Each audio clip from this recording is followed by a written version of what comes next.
Assalamualaikum warahmatullahi wabarakatuh. Kami dari kelompok 9 ingin mempresentasikan hasil makalah kami yang berjudul Kebijakan Moneter, Ekonomi Politik dan Globalisasi yang disusun oleh Mega Sylvia Dwi Rahayu, Muhammad Juliar, Mina dan Dia Laila Dahrini. Sini kami akan membahas yang pertama pengertian dan fungsi kebijakan moneter. Pengertian kebijakan moneter. Kebijakan moneter adalah upaya untuk mencapai tingkat pertumbuhan ekonomi yang tinggi secara berkelanjutan dengan tetap mempertahankan kestabilan harga. Untuk mencapai tujuan tersebut, bank sentral atau otoritas moneter berusaha mengatur keseimbangan antara persediaan uang dengan persediaan barang agar inflasi dapat terkendali. Tercapai kesempatan kerja penuh dan kelancaran dalam pasokan atau distribusi barang. Kebijakan moneter dilakukan antara lain dengan salah satu namun tidak terbatas pada instrumen sebagai berikut, yaitu suku bunga, giro wajib minimum, interferensi di pasar valuta asing dan sebagai tempat terakhir bagi bank-bank untuk meminjam uang apabila mengalami kesulitan likuiditas.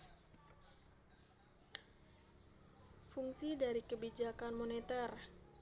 Ada beberapa fungsi penting dari kebijakan moneter, yaitu A. Penurun laju inflasi. Peraturan moneter berfungsi sebagai pengendali peredaran uang.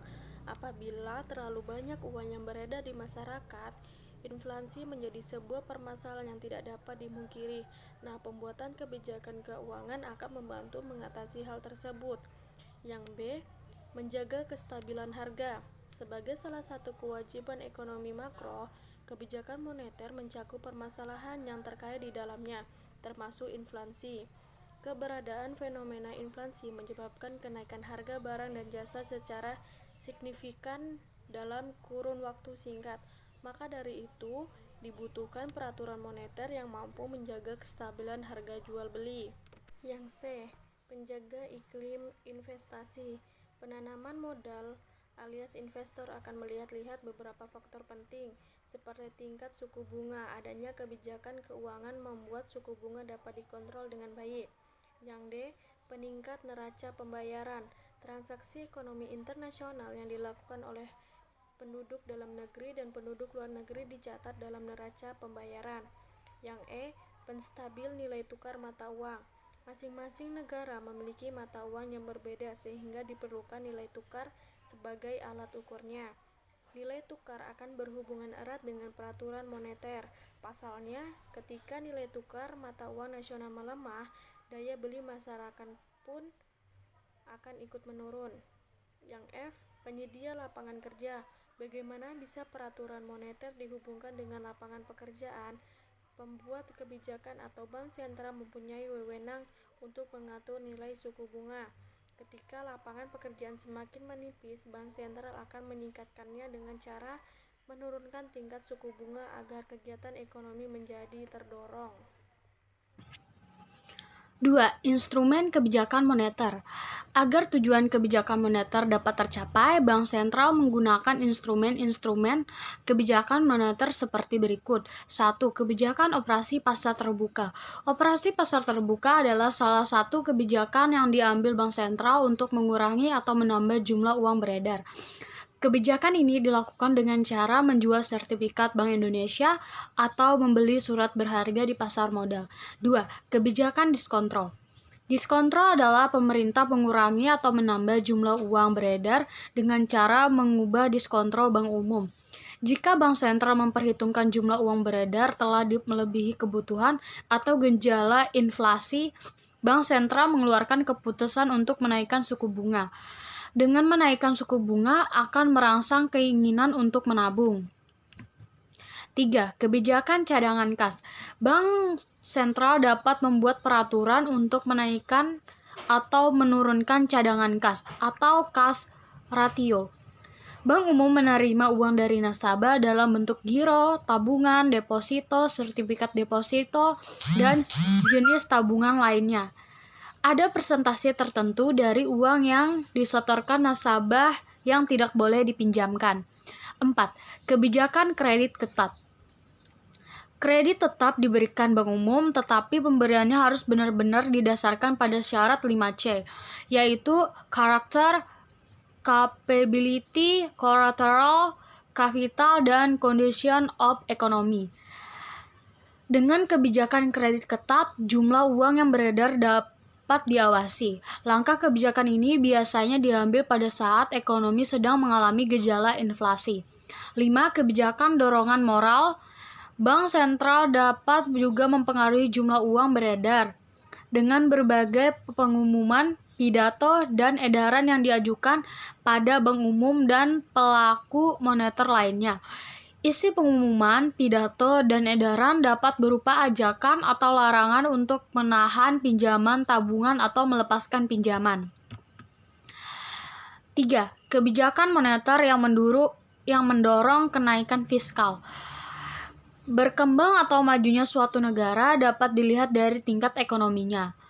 Suatu negara yang mampu mencapai tingkat pertumbuhan ekonomi tinggi dan menjaga stabilitas ekonominya, maka negara tersebut dapat dikategorikan sebagai negara maju, artinya negara tersebut telah berada pada titik kemandirian ekonomi.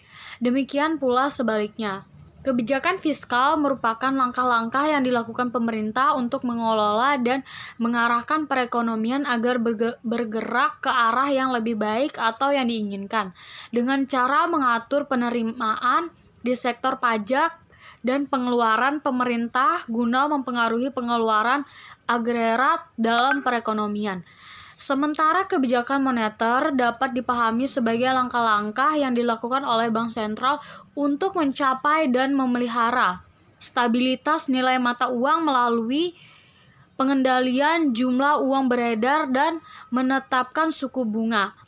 Ada kalanya perekonomian suatu negara mengalami masa redup, di mana tingkat pengangguran tinggi dan daya beli masyarakat rendah. Jika dibiarkan berlangsung terus-menerus, maka perekonomian negara bisa semakin terpuruk, sehingga mengalami krisis. Di saat inilah kebijakan fiskal mengambil peranan. Dengan menurunkan atau mengurangi pajak dan meningkatkan pengeluaran pemerintah, perekonomian bisa berangsur membaik. Logikanya, jika pungutan pajak berkurang, maka pendapatan yang diperoleh masyarakat tidak banyak tersita untuk beban pajak, sehingga daya beli masyarakat bisa terdongkrak naik. Pertumbuhan ekonomi dan mata uang. Pertumbuhan ekonomi adalah proses kenaikan output per kapita dalam jangka panjang. Tekanannya pada 3 aspek, yaitu proses output per kapita dan jangka panjang. Pertumbuhan ekonomi adalah suatu proses, bukan suatu gambaran ekonomi pada suatu saat. Di sini kita melihat atas aspek dinamis dari suatu perekonomian, yaitu bagaimana suatu perekonomian berkembang atau berubah dari waktu ke waktu. Tekanannya ada pada perubahan atau perkembangan itu sendiri. Sedangkan nilai tukar adalah harga suatu mata uang terhadap mata uang lainnya. Kurs adalah jumlah satuan atau unit dari mata uang tertentu yang diperlukan untuk memperoleh atau membeli satu unit atau satuan jenis mata uang lainnya. Ada 2 faktor penyebab perubahan nilai tukar. Yang pertama, faktor penyebab nilai tukar secara langsung, permintaan dan penawaran. Falas akan dipengaruhi oleh faktor-faktor berikut. A. Permintaan falas akan ditentukan oleh impor barang dan jasa yang memerlukan dolar atau falas lainnya, dan ekspor modal dari dalam ke luar negeri. B. penawaran falas akan ditentukan oleh ekspor barang dan jasa yang menghasilkan dolar atau falas lainnya dan impor modal dari luar negeri ke dalam negeri. Yang kedua, faktor penyebab nilai tukar secara tidak langsung. Adapun secara tidak langsung, permintaan dan penawaran falas akan dipengaruhi oleh faktor-faktor berikut. A. Posisi neraca pembayaran. Saldo neraca pembayaran memiliki konsekuensi terhadap nilai tukar rupiah. B. Tingkat inflasi. Dengan asumsi faktor-faktor lainnya tetap ceteris paribus, kenaikan tingkat harga akan mempengaruhi nilai tukar mata uang suatu negara. Sesuai dengan teori paritas daya beli atau Purchasing Power Parity atau PPP, yang menjelaskan bahwa pergerakan kurs antara mata uang dua negara bersumber dari tingkat harga di kedua negara itu sendiri. C. Tingkat bunga. Dengan asumsi ceteris paribus, adanya kenaikan suku bunga dari simpanan suatu mata uang domestik akan menyebabkan mata uang domestik itu mengalami apresiasi atau penguatan terhadap nilai mata uang negara lain. D. Tingkat pendapatan nasional, seperti halnya tingkat bunga. Tingkat pendapatan nasional hanya akan mempengaruhi nilai tukar melalui tingkat permintaan dolar atau falas lainnya.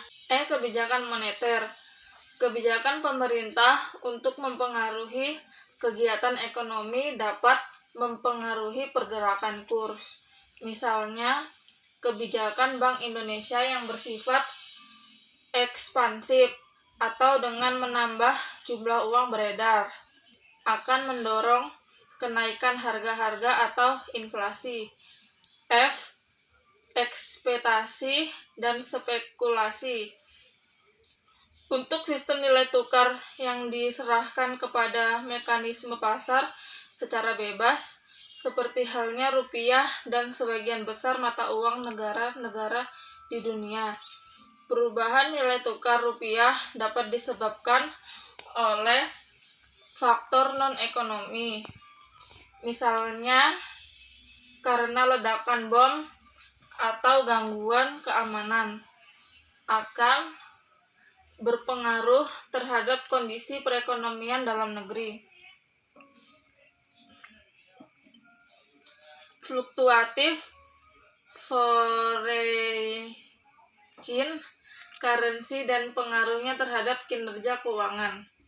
Fluktuasi mata uang adalah hasil alami dari sistem nilai tukar yang berubah-ubah, yang merupakan norma dari sebagian besar perekonomian utama. Nilai tukar satu mata uang terhadap yang lain dipengaruhi oleh berbagai faktor fundamental dan teknis, termasuk diantaranya jumlah pasokan dan permintaan dari dua mata uang tersebut, kinerja ekonomi, prospek inflasi, perbedaan suku bunga, arus modal, dukungan teknis, dan tingkat resistensi, dan sebagainya.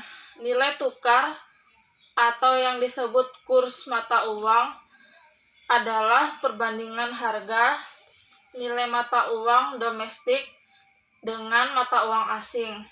Nilai tukar mata uang akan mempengaruhi perekonomian suatu negara jika terapresiasi dan depresiasi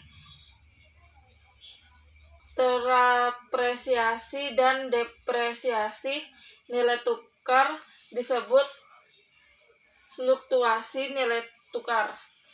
Adapun pengaruh kurs rupiah terhadap kinerja keuangan, di mana ada kondisi dan situasi yang harus diingat oleh pihak manajemen perusahaan dalam mengantisipasi fluktuatif nilai kurs yang memiliki dampak pada kinerja keuangan suatu perusahaan.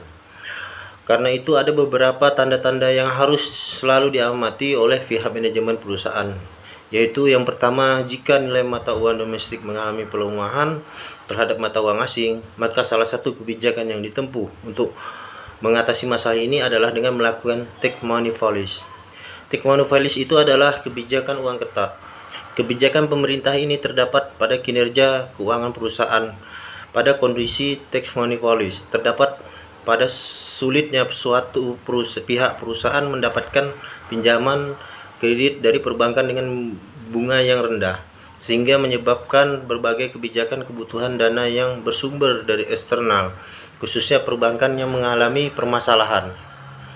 Yang kedua, ketika terjadi depresiasi nilai tukar yang umumnya diikuti dengan kebijakan uang ketat, perusahaan yang dibebani dengan utang berdenominasi asing akan mengalami pukulan berat. Artinya, jika perusahaan tersebut memiliki utang dalam bentuk mata uang asing dan operasi aktivitas perusahaan adalah di dalam negeri dengan perolehan pendapatan dalam mata uang domestik. Yang ketiga, kondisi depresiasi nilai tukar ini mampu memberi pengaruh pada perusahaan dengan utang dalam mata uang asing. Perusahaan tersebut akan memiliki kemampuan yang rendah dalam mengekspor barang atau jasa.